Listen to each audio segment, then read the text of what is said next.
গতকাল আমরা রাত আনুমানিক 11টা নাগাদ মেটার মাধ্যমে আমাদের ট্রাইব্যুনালের চেয়ারম্যান স্যারের যে আনঅথরাইজড অ্যাক্সেস হয়েছিল ফেসবুকের, সেটিকে আমরা সফলতার সাথে পুনরুদ্ধার করতে পেরেছি।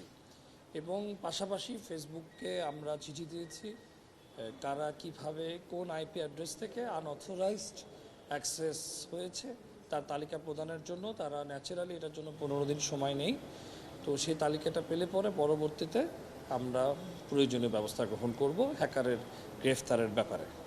তার তথ্য তো পেয়েছেন জি, তার লোকেশন হ্যাঁ, আসলে যখন এই ঘটনাটা ঘটে আমরা হ্যাকারদের লোকেশনটা ট্রেস আউট করার থেকে আইন মোতাবেক বিধি মোতাবেক আমরা মেটার সাথে জিডি সাপেক্ষে যোগাযোগটা শুরু করি এবং যে কোনো আনঅথরাইজড অ্যাক্সেস তার জিও লোকেশন, ইলেকট্রনিক ভৌগোলিক অবস্থান সব কিছুই আপনার মেটার কাছে আছে। এবং মেটা যখন আমাদেরকে আইনসম্মত উপায় এটা আমাদেরকে প্রেরণ করবে তখন আমরা ক্রস বর্ডার জুডিশিয়ারি সিস্টেমের আওতাভুক্ত হয়ে পরবর্তী আইনি প্রক্রিয়া করতে পারবো এবং অবশ্যই হ্যাকার ইনশাল্লাহ শনাক্ত হবে। আপনারা কি প্রাথমিকভাবে পেয়েছেন আইপি অ্যাড্রেসটি বাংলাদেশে হয়েছে কিনা বা কোন জায়গা থেকে? না, আমরা পাইনি। এই কারণেই আমরা আসলে মূলত পুরো বিষয়টি বিটিআরসির মাধ্যমে মেটার সাথে যোগাযোগটা আমরা করেছি এবং আমরা মূলত অফিসিয়ালি এই আইপি অ্যাড্রেসটা কী ছিল সেটা আমরা প্রকাশ করতে চাই, যেহেতু একটি আইনি প্রক্রিয়াধীন বিষয়। সুতরাং মেটার কাছ থেকে আইনসম্মত উপায়ে যে আইপি অ্যাড্রেসটি আমরা পাবো সে বিষয়ে আমরা কথা বললে বরং এটা সঠিক হবে বলে আমি মনে করি। হানিফ ভাই সাউন্ড নাই।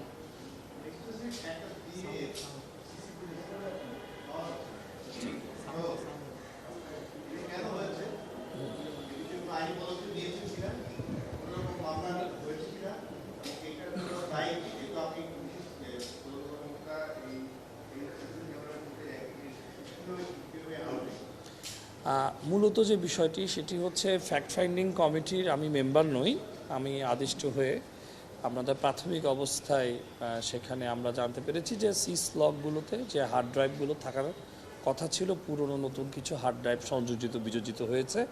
এটা তদন্তাধীন বিষয়, তো এটা আমরা ফ্যাক্ট ফাইন্ডিং কমিটিকে অবহিত করেছি। ফ্যাক্ট ফাইন্ডিং কমিটি থেকে বাকি ব্যবস্থাগুলো গ্রহণ করা হবে।